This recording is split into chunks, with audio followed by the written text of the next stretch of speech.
So welcome, Sunu Chandy. Did I say it right? Chandy. Sorry. um, alum of the class of 1994, legal director of the National Women's Law Center. I'm going to have you do a little bit more of an introduction and talking about some of your many accomplishments that you've had. But before we dive into our interviews, I just want to give like a little bit of an overview of what this is going to look like. So Noli and I, we have some prepared questions for you. We sent those to you beforehand. We'll take about 20-25 minutes with our questions, and then we open it up to everybody else who's on the call and give you the opportunity to ask your own questions as well. This session is also recorded, so we will afterwards post it on our social media. It will be on our website. Quick plug for our social media. We're on Facebook, we're on Instagram. You can find us in all of those places. And so yeah, welcome Sunu. Thank you so much for joining us today. And as I said, like if you would like to give us a little bit of an overview, tell us about yourself, who you are and what you're currently doing, that'd be awesome.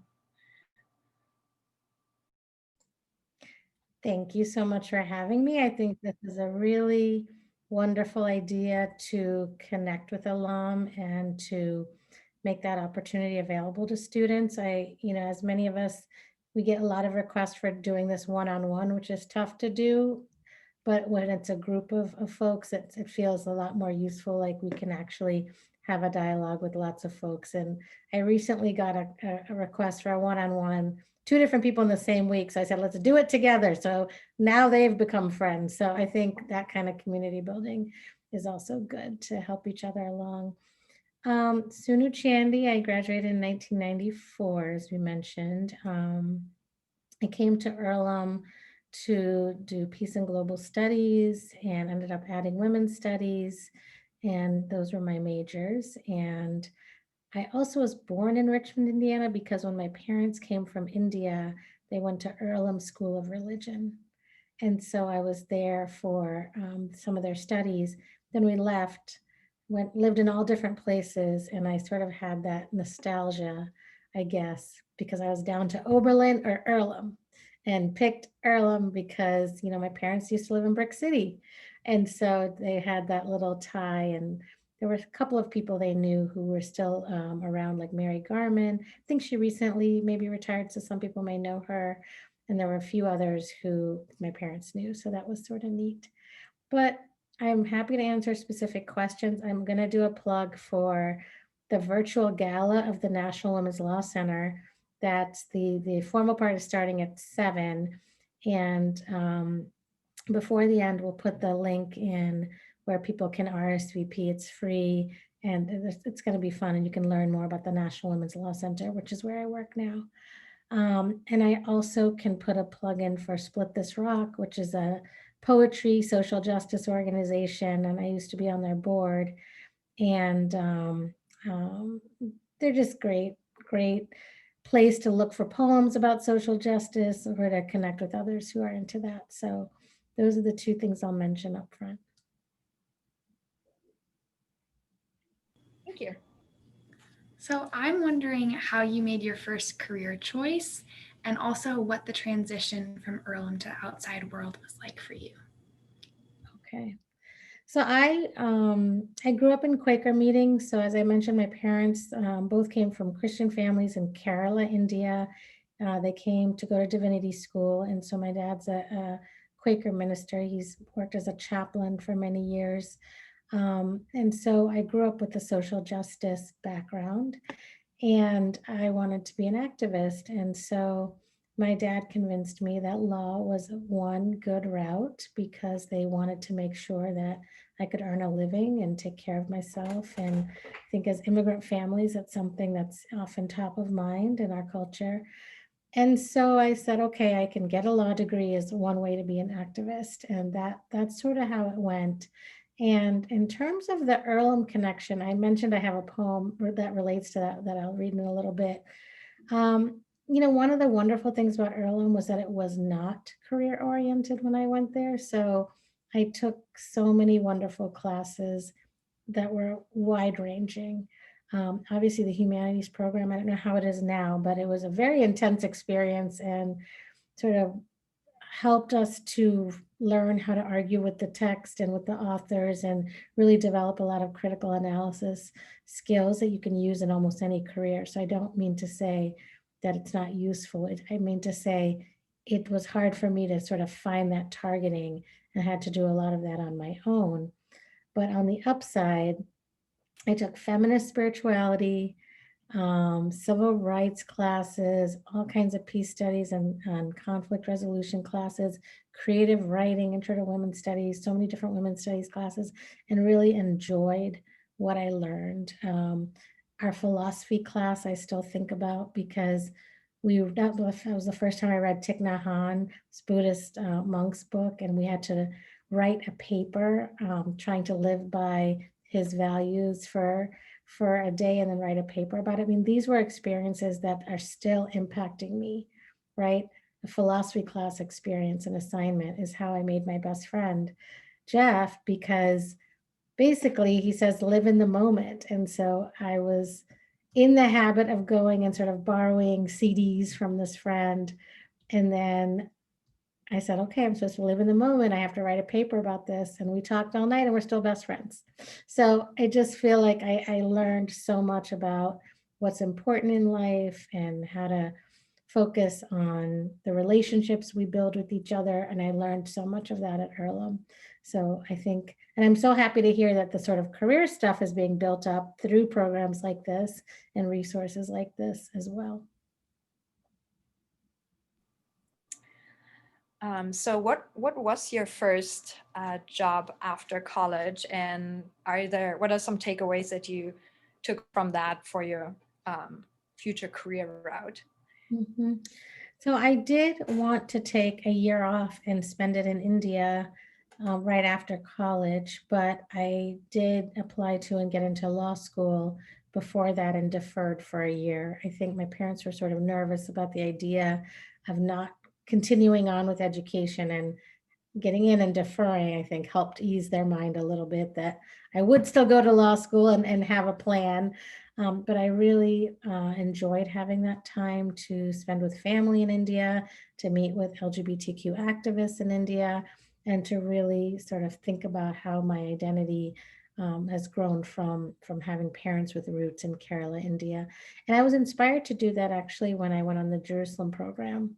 I don't know if that program is still a thing there, but we met and lived and worked with Palestinians and with Jewish communities there. And that's when I sort of thought about thinking about spending some time in India. So I did that.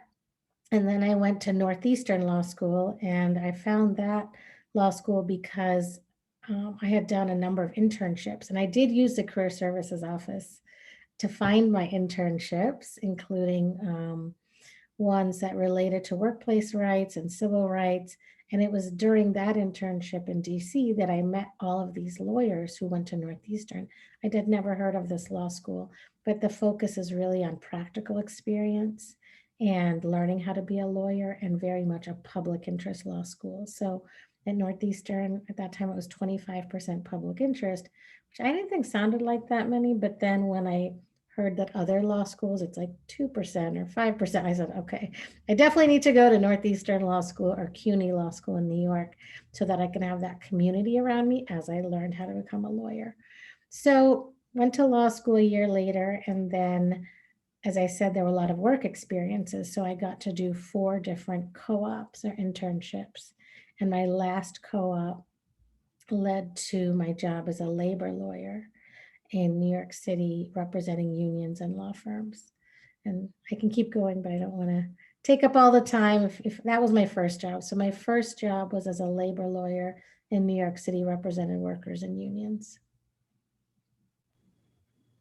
So how do you feel your time at Earlham has contributed to your professional experience and where you are today? You know what? I think as I said, the examples of what I've learned there have really stayed with me. Our organization recently unionized, and so there are folks involved in thinking about the lead up to bargaining And I literally use the example of if two people want an orange and interest-based bargaining, and if you actually talk about why people want it, it could be that one wants juice and one wants the peel to make a cake. And that those discussions are much better than just saying, there's one orange, cut it in half, and that's it. And sort of those kinds of skills that I learned from peace and global studies are so relevant. And I, use examples that I draw from that education. Also with everything with John Lewis, I mean, I took civil rights movements with Phyllis Bones. And so going into this field, or even just being a person in our world, all of the stuff we learned in civil rights class is so relevant to our day to day and just the world we're living in right now. It's such crucial information. And I learned a lot of that at Earl. So looking at your career as a whole, you've had a very, very interesting career so far in law and advocacy, but also creative writing. You mentioned the poem that you wrote and the organization. You've advocated for women's rights, LGBTQ rights. What has led you to have this like very multifaceted approach to your career? Well, I think that, I'll mention the creative writing piece because that was my women's studies project. And I did a women of color writing group and presentation at Earlham.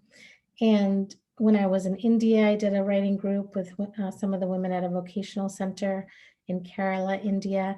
And I've just kept that going as a passion ever since in many different ways. And actually did an MFA part-time a few years ago as well. And so it has been something that I feel very moved to do and driven to do, and use it also in part of my advocacy and my work.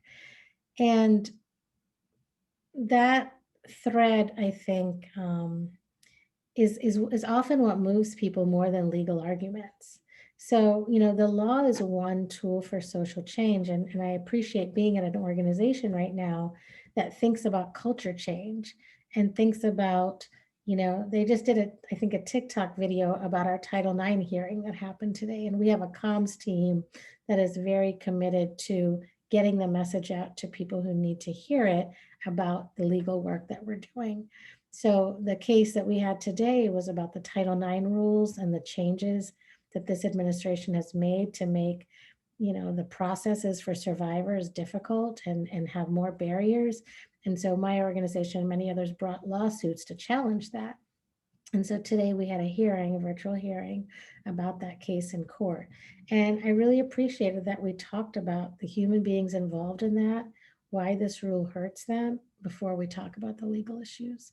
We talk about why these laws exist and who they're supposed to protect and why they're important. And so sometimes those kind of messages can come across best in a legal brief, but we always have to tell the story of it. And I think poetry helps to do that. So I'm wondering what a typical workday looks like for you, if you have such a thing, that is.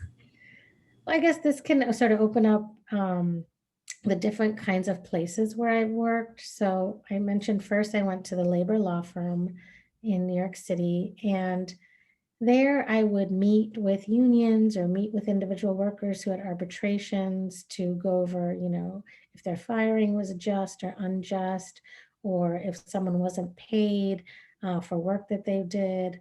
It could be going up and meeting with the union about sort of a particular issue that was not in arbitration yet.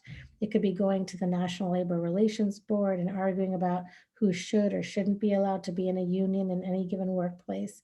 So lots of meetings, more meetings, sometimes court dates where we represent people and we go and we argue in court about the cases. After a year, I then went on to EEOC, Equal Employment Opportunity Commission, a federal agency, and I was not familiar with government agencies that did good, important work before I went to law school. And I thought I would either be in legal services or be at a nonprofit. And I didn't know that there were some private firms who did civil rights work or workers' rights work. I didn't know that they were government agencies that did that work in earnest. And so I went to EEOC a year later because I could have my own caseload and not sort of be second chair or backup. And so I stayed at EEOC in the New York district office for 15 years. And I loved that job because we worked on race discrimination, sex discrimination, religion, national origin, disability. And the law on LGBTQ rights was sort of growing and developing as a part of sex discrimination. So we got to help sort of make that happen, which culminated in just in June from the Supreme Court saying, yes, in this case called Bostock, that LGBTQ workers have rights under our federal civil rights laws too. So this is the work of decades that so many organizations and advocacy groups have been a part of, but it's exciting to see that and how it happens over years. So a typical day can involve writing briefs, meeting with partner organizations, talking about projects, supervising interns, reviewing my colleagues' work, reviewing and editing work. It can be helping to write a blog for more outward facing work, and lots of panels and conferences and learning from each other.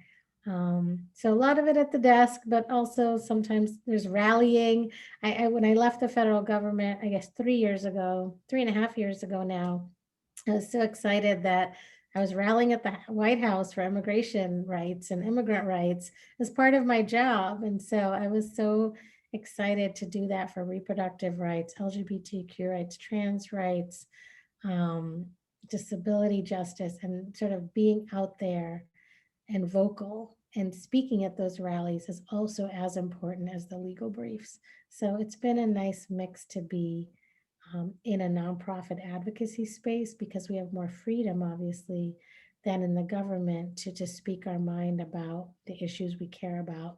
And in the government space, we were able to do a lot of that at EEOC, but it was sort of in line with EEOC, rules and regulations in that role. So it definitely sounds like you're a incredibly busy person. And you have dedicated your life to social justice work, as you were just talking about, and advocacy. And I can imagine that those are very, very taxing and very, very exhausting work at times. So I was wondering, how do you practice self-care, and maybe what kind of tips do you have for students who might also be interested in going into this kind of advocacy work that you are doing? Yeah, I definitely think I'm so glad to see renewed attention on making sure that we are sustained through the work, and that this is the work of decades. And there will always be more work to do. And one of my rules is, if I am not sure if I have to work on the weekend or not, that means I don't have to work on the weekend, because there are so many times where you have to work on the weekend, and sort of sometimes there's no choice and you have to do it. There's a deadline and you need to get it done. And so just not making that artificial stress that we have sometimes. And it's hard because if you go into law, depending on the setting, sometimes it's really, especially early in your career, proving yourself and being available and sort of being part of the team is so crucial to show that you're willing to work hard and get it done. But that can't be every day. That can't be sort of week to week. There also needs to be a break. And I'm so glad my organization is taking Thanksgiving week and the week between Christmas and New Year's off. And that's very unusual, but given the pandemic, and so many of us are parenting and working and have so much on our plates. I think they realize that it's really important that we are well and we are sustained. And also our work is about liberation and freedom. And so if we run ourselves into the ground while we do it, it really doesn't make any sense. So I would recommend, yoga, meditation, exercise. I used to love going to spin class. Now I do that from home. But I am a big proponent of cardio exercise. I think it can be key to helping your mental health and your state of mind.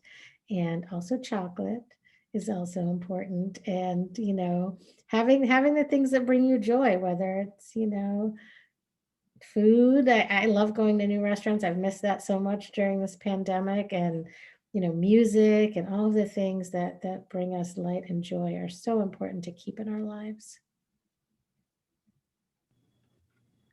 So we just had a big election, and I'm wondering if there's any thoughts you have about that you want to pass on. Like, I'm curious, are there any ways that the election results have shifted the work that you're doing, or just in general election thoughts? Yes.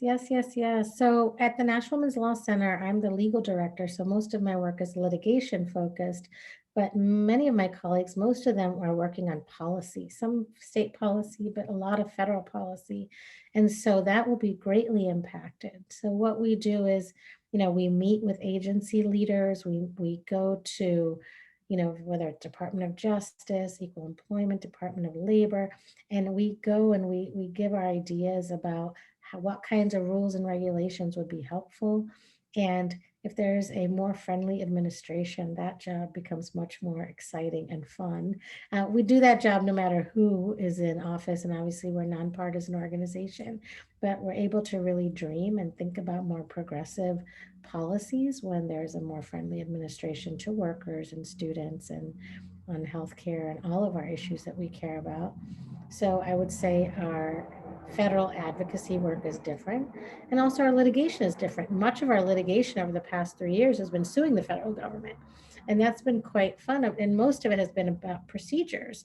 You can have different policy ideas, but you can't just sort of ram them through without appropriate study, analysis, and they can't be, the legal term is arbitrary or capricious.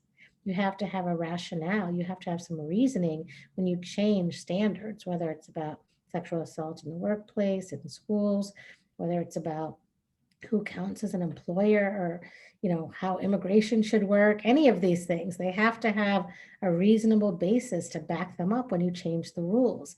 And so many of the things that came out of this administration did not. And so the upside to that is we were able to successfully challenge many of them. Many of the groups, ACLU and so many other groups, have been able to do that. And National Women's Law Center brought a lot of those cases too. And so I think with a new administration, we would probably be focused more on private actors and private entities. We had a big win against settlement against Walmart about pregnancy accommodation. We do bring sexual harassment and other cases against private employers and schools and all different organizations. So instead of focusing our litigation on the federal government, we'll probably do more what we would typically do, which is, again, sort of actors in the private space who are engaging in discrimination, to use those cases to push the law forward and to bring impact litigation cases. Thank you, Sunu, so much. At this point, I would like to open it up to everybody who's on the call and provide you the opportunity to ask your own questions as well. We have about 25 more minutes of time. So if you would like to ask questions, you can unmute yourself, introduce yourself, and ask your questions.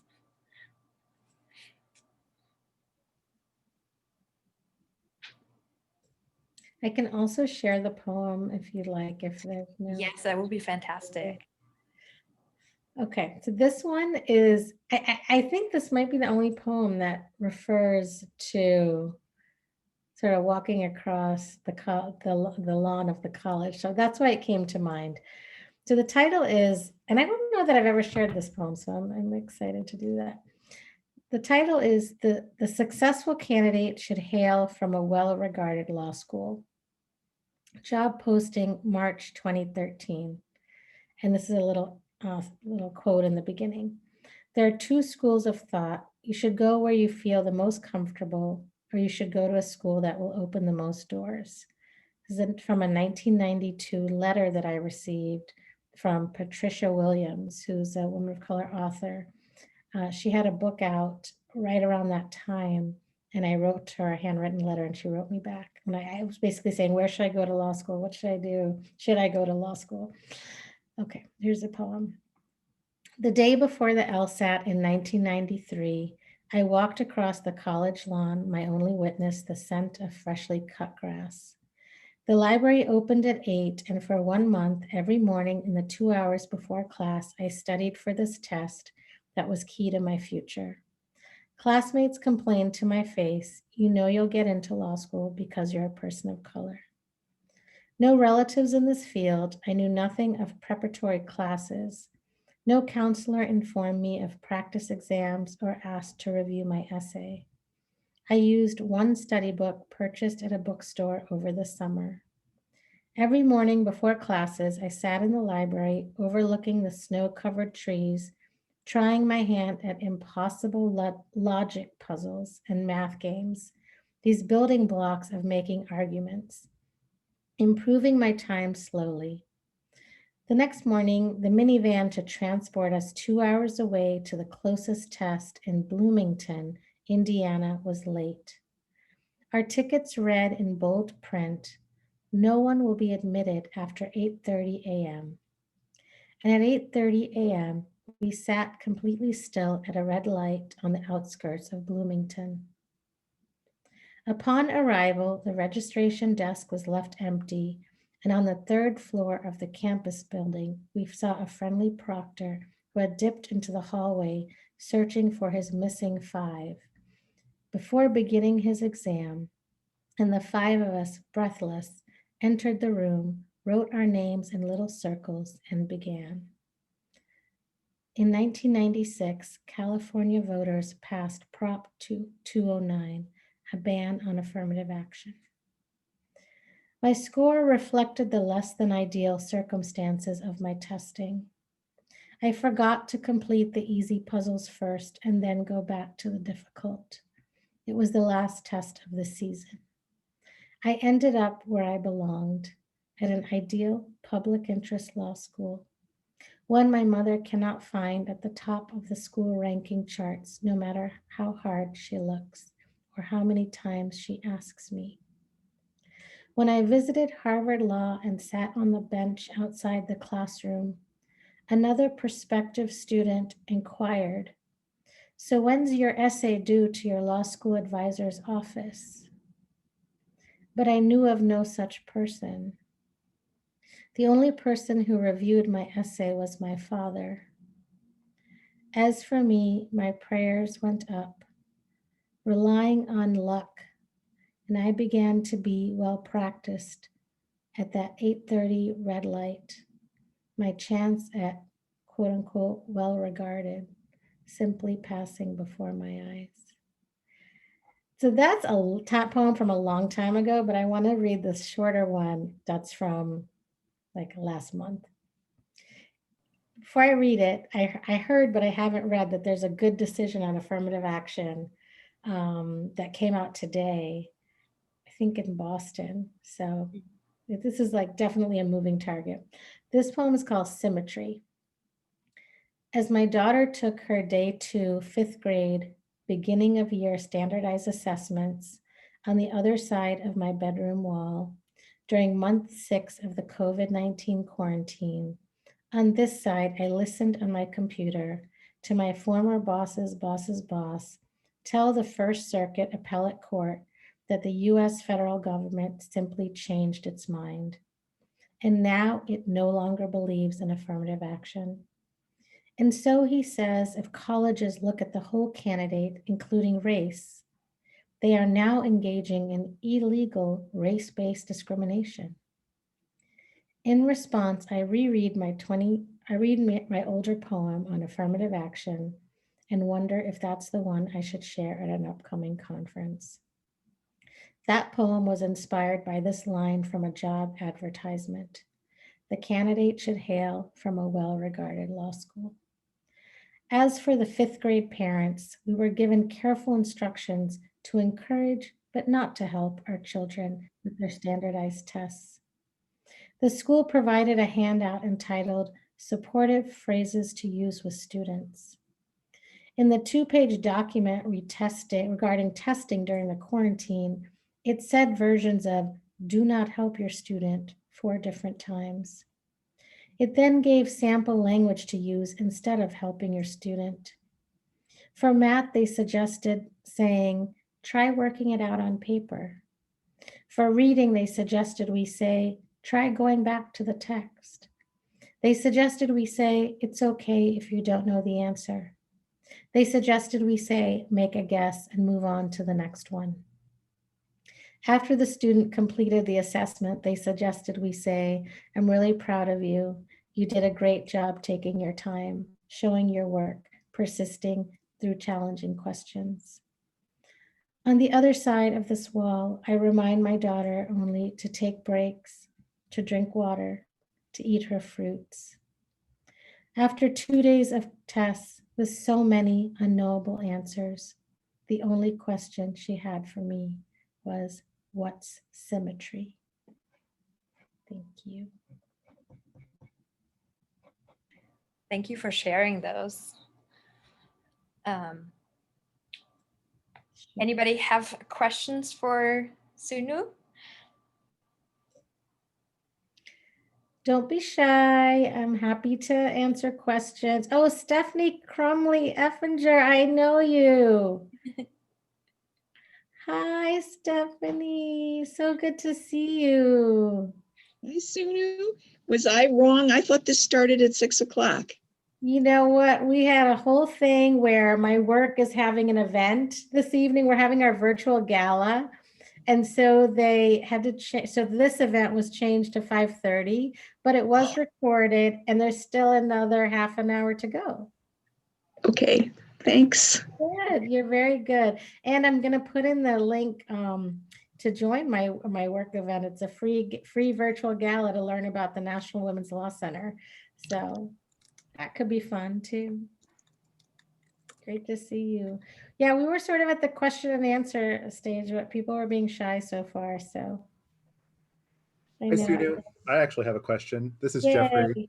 Hi, Jeffrey. I would love to hear any examples or stories that you have of clients that you've worked with that have really just inspired you to keep doing the work that you're doing. Absolutely, absolutely.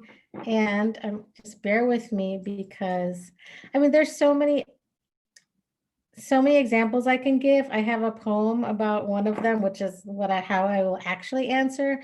But is there a particular kind of either community or, you know, I've done disability rights, religion cases, race, national origin. If there's a particular kind of case or focus you're interested in, I can pull one of those up from my mind while I pull up the poem. Anyone that you think would just, you know, demonstrate that would be perfect. Yeah. You can pick. Okay, very cool. In that case, I'm going to just give me 1 second. I am going to, let's see. Give me 1 second. I think I can, what's the easiest way for me to find this? I think if I go to my desktop and I go to poetry and I go to manuscript, I can find it. Okay, this is called A Good Job for SK. And this is a case that I had when I was at Eeoc, the government agency. And, you know, it's past the 3rd anniversary of the Me Too movement going viral, but here it is. But there were so many people who brought cases before, you know, going back so many years. So this is a poem about that. It's called A Good Job for SK.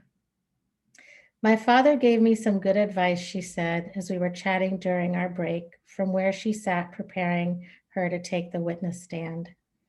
SK with her head covering in beautiful daily wear salwar kameez, she continued, he told me that if I study hard for my GED and get into college and do well, then I can get a good job. And in a good job, things like this don't happen to girls.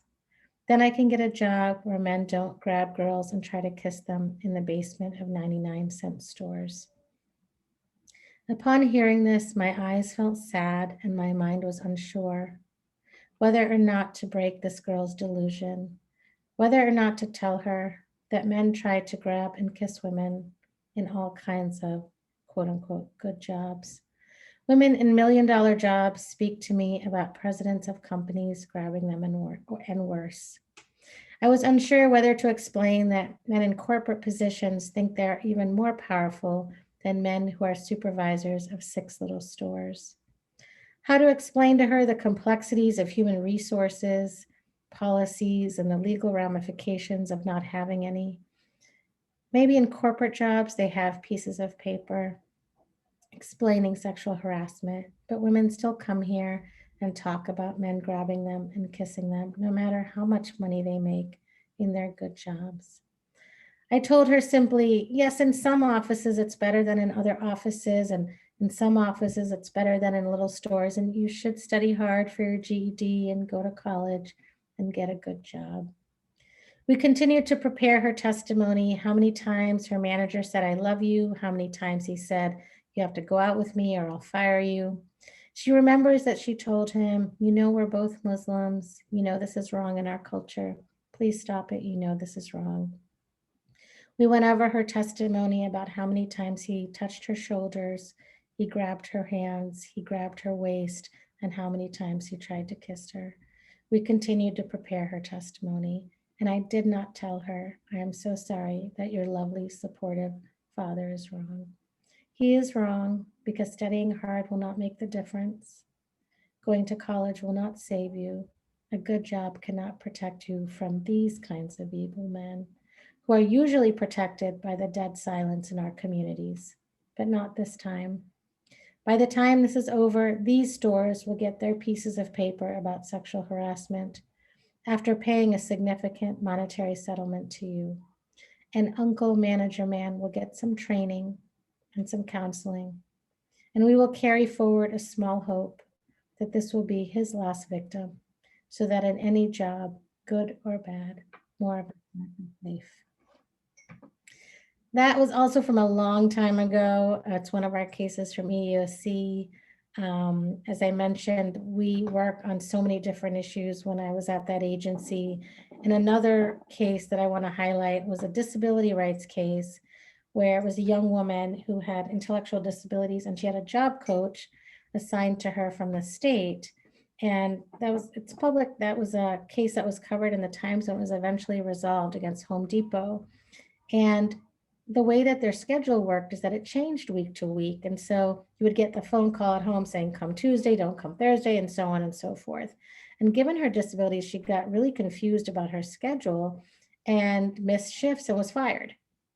And we said, well, she had this job coach assigned to her.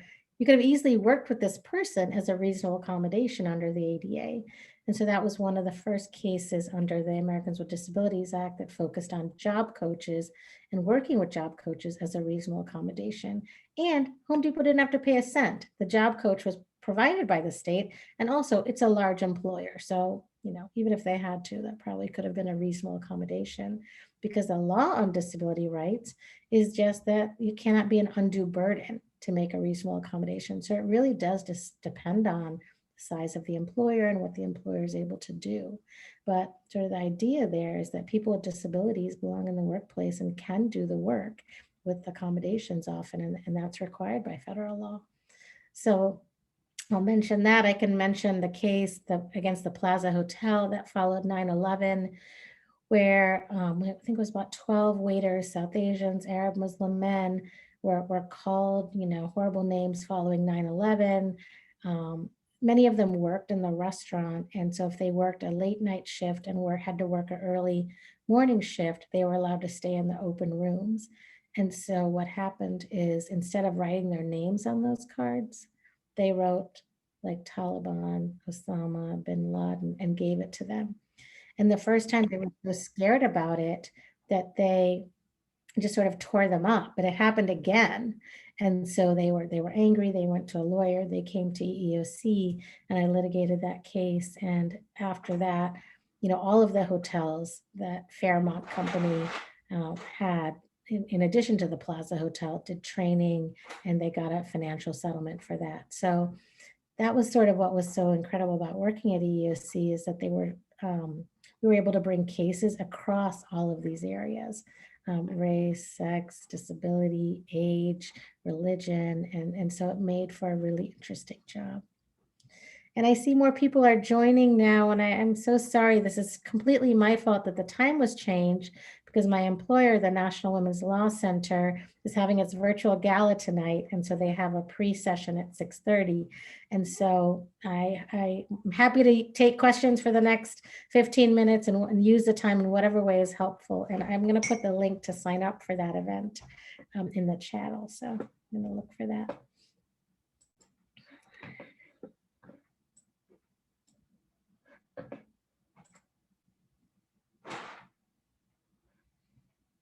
But are there other questions? Feel free. Sunu, I would like to know if you could share like what, in terms of preparing for law school for the students that are on the call, like what do you think are some critical skills that students should be developing while they're at Earlham that would set them up for success in law school? Yeah, I mean, I think I was mentioning the humanities program, and I don't know what it's like now, but it was really intense when I was there. And I felt like if you get through that, you can sort of do law school, because it's pretty much like that, where you have to read a lot when it comes to volume and sort of be prepared to argue with the text and be prepared to give your own opinions and know what all the precedents are. So I do think the skills of reading a significant amount of volume and figuring out how to analyze that and summarize that and argue with that are all good skills that I know I got from Earlham, and I'm sure there's some version of that program now. Isn't there? Is there still a humanities program that's something like that? Yeah, I found that to be a very grueling course. Just to read a book every week and to have to write papers about it. There are a few things that were that hard, but I found it very useful. And I did think it related to what you needed to do in law school. But you don't need to major in pre-law. And, I didn't even take the one pre-law class that was there because I wanted to take feminist spirituality and civil rights movement and creative writing and all that fun stuff. And I did ask a few people, do I need to take that? You can absolutely go to law school with any sort of background. And I would just say, do what you're interested in, at least during the college years. Speaking of classes, I'm wondering if you had a favorite class or if there's one in particular you really recommend. Well, I will mention the civil rights movements class with Phyllis Bones, only because that's been, so on my mind with John Lewis and with all of the racial reckoning that we're going through. That's so overdue. I think that one has been on my mind a lot recently because I had that class, I have some background. But my book club just read this book, Barracuda, about sort of this Zora Neale Hurston. I didn't know that she was an anthropologist in addition to being a novelist. And there's a story of when she goes and interviews the last living enslaved person. It's a really intense book because this person goes through his life when he was in Africa and when he came over and when he was enslaved for 5 years and 6 months, and then his life afterwards. And it is a really good book and just sort of brought to life, like, this is not that long ago. This is not that long ago that Zora Neale Hurston got on a train from Penn Station and went and talked to this person. And the accounting of life even after slavery and the police violence and an ability to sort of have an economically viable life. Like, so many of those issues are still going on today. So that's the course I've sort of been thinking about most recently. But I also talked about conflict resolution already, and obviously creative writing with Barb Caruso really landed on me, and I went on to do my MFA separately. So any of the creative writing work and feminist spirituality, I'm now a devout Unitarian, but have ties to Quakers and Buddhists, and definitely spirituality was so important. And Stephanie asked me to do a sermon when I was a senior, which I won't forget because that was nerve-wracking and scary, but also a good experience. But so many important experiences that I can think back on.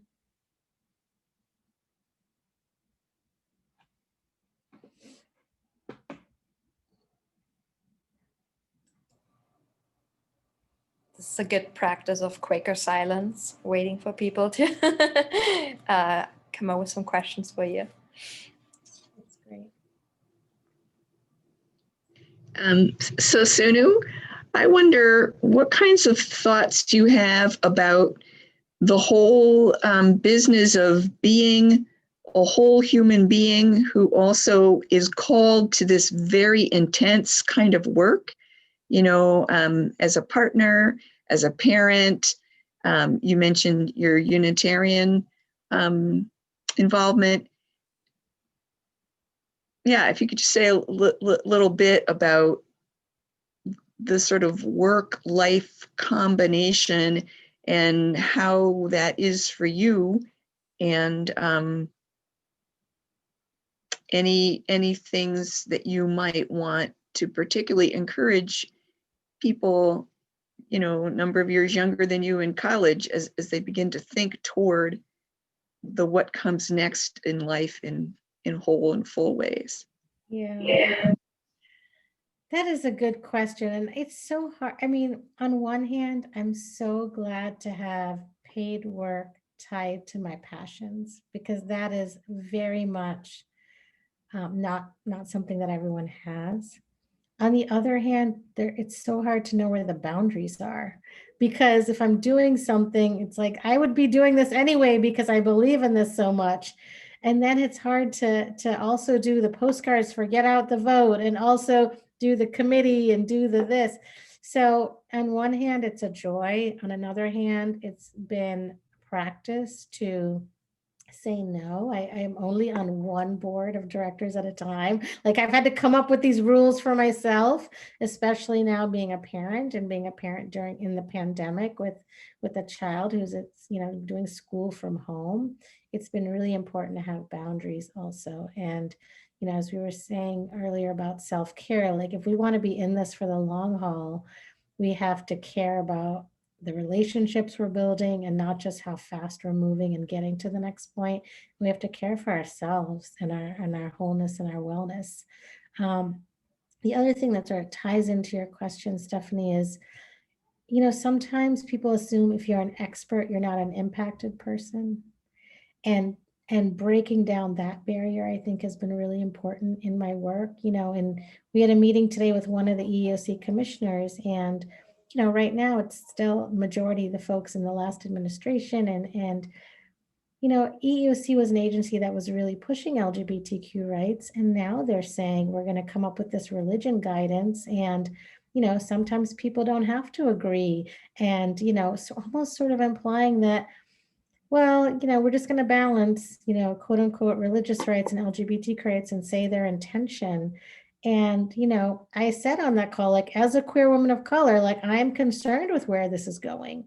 And if you can sort of give your own experiences, sometimes it lends a lot of power to the work versus it being an abstract issue. And of course, I have a poem on this topic too, which I can end with, but I'll maybe see if there's other questions, and then I can end with that one when it's a couple minutes before 6:30, if that works. Thank you for that question.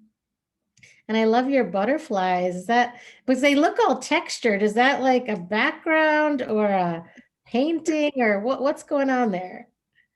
So when our daughter Anna was born, who is about to turn 36 and have her second child, by the way, but anyway, those rainbow butterflies were in her baby room, and so that's why. Rainbow butterflies is about the best thing you could have on your wall. There you go. There's the rest. Love it. I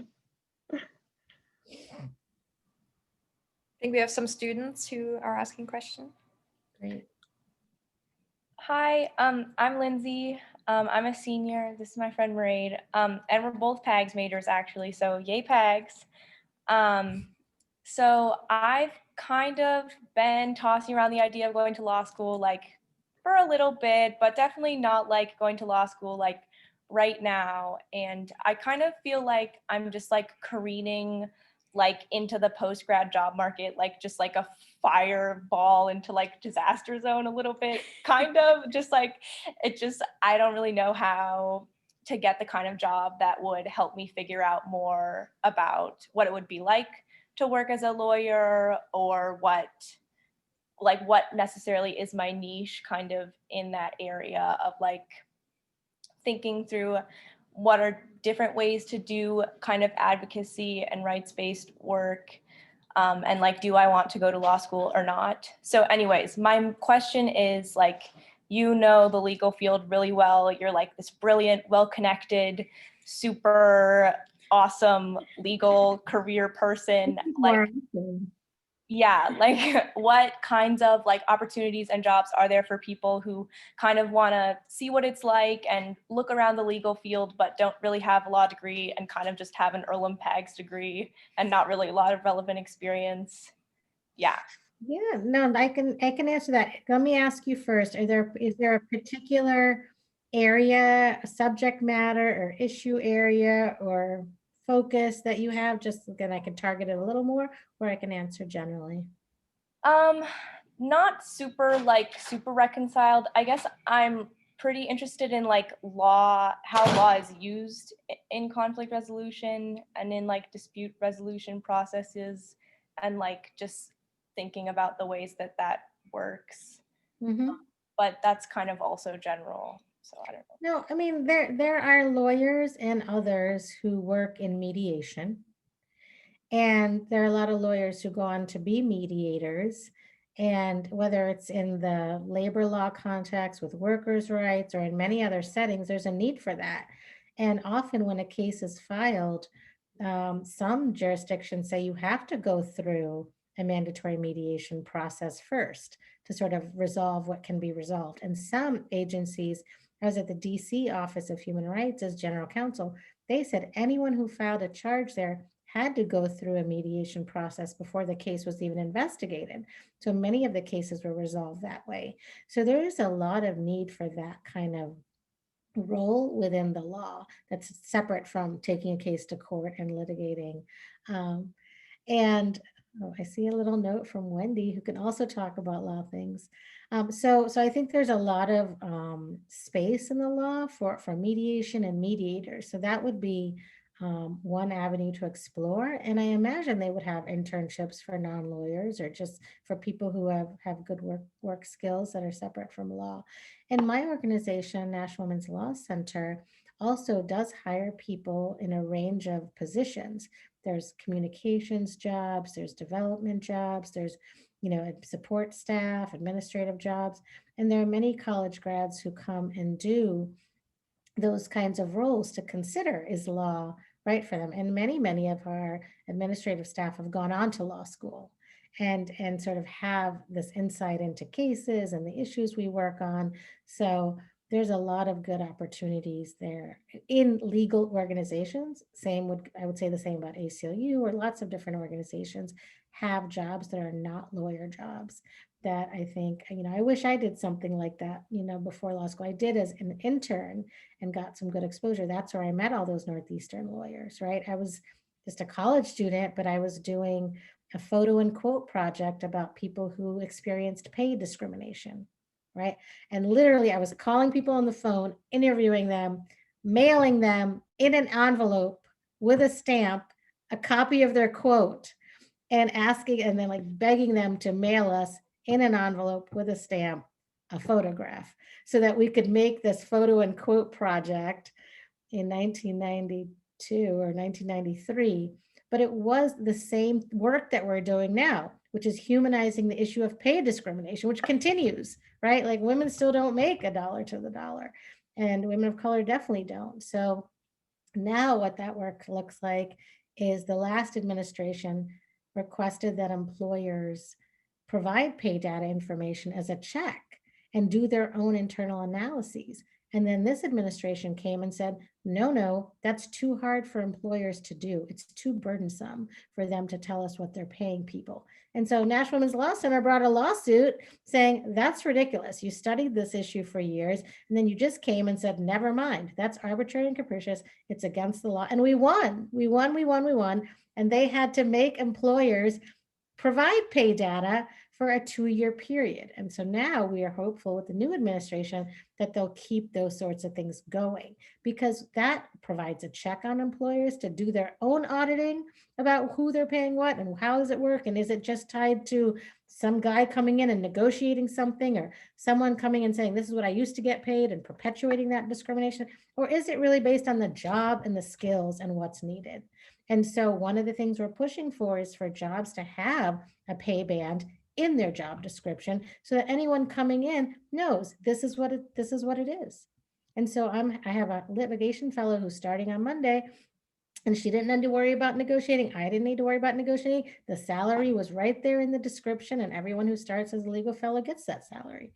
So there are policy changes, there's litigation, and there's so much work to be done on all sides of this. So I think, and yay PAGs. I think PAGs people do so much good in the world. So I'm excited to meet other PAGs folks. Thank you so much, Sunu. I really appreciate you taking the time. I want to make sure that you get to your next event on time. Shall I end with this first quarantine poem? And Yeah. I'll actually put it in the chat. And it sort of relates to two things. One is, this is this organization, Split This Rock, that I mentioned that I was on the board of. And they have wonderful poems on their website and wonderful events, and you can sign up to get a poem every Friday from them. But I'll read this one because it relates to some of the stuff that Stephanie asked. First quarantine poem. 1. How to wash your hands. First, find a song.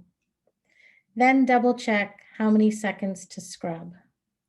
Don't forget underneath your fingernails. Don't forget your wrists. Include your palms and each finger one by one. Remember integrity. Repeat after the morning walk. Repeat after you pick up the mail. Repeat after you wash the produce. Repeat after you wash the milk carton. Repeat after you use the bathroom. Repeat after you get the week's piano sheet music printed from the leasing office. Repeat after you take out the recycling. Repeat after you make lunch for the family. Repeat after you retrieve the package from the lockers. Repeat after you return from the building's laundry room. Repeat before you start making dinner. Remember integrity. Remember what is at stake. Repeat after the morning walk. 2. How to avoid that place called panic. First, find a song. The song is entitled, We Have Suffered Hard Things Before. The song is subtitled, So Many Are Suffering and in Worse Ways. The chorus reminds you there's help out there if it comes to that. The chorus reminds you you can still be helpful to others even when you are worried.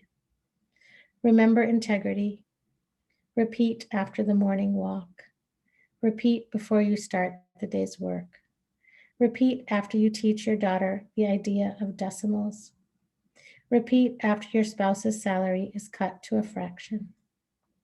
Repeat after you avoid your parents' calls that week. Repeat after you teach your daughter about the Battle of Bunker Hill and the Revolutionary War.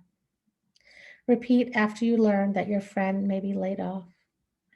Repeat after your office issues fact sheets about how this all impacts on women so much more. Repeat because it's not an anecdote. Repeat because it's not anecdotal. Repeat because it's not hypothetical. Repeat after you press, okay, yes, I am still watching. It is 1 a.m., I am still watching. Repeat when the 4 health aides' livelihoods are in our hands. Repeat when our own health feels in the balance. Remember integrity. Remember what is at stake. Repeat after the morning walk. Thank you. Thank you so much for taking the time to be with us here today. Thank you everybody who is in the call right now. I hope you found this valuable. I know I certainly feel very inspired right now. And as I said at the beginning, the session was recorded. So if you joined us later because we had to switch the time at the last minute, the whole recording will be available on our website in a few days. So you can go back and watch that. So Thank you, everybody, and have a good rest of your evening.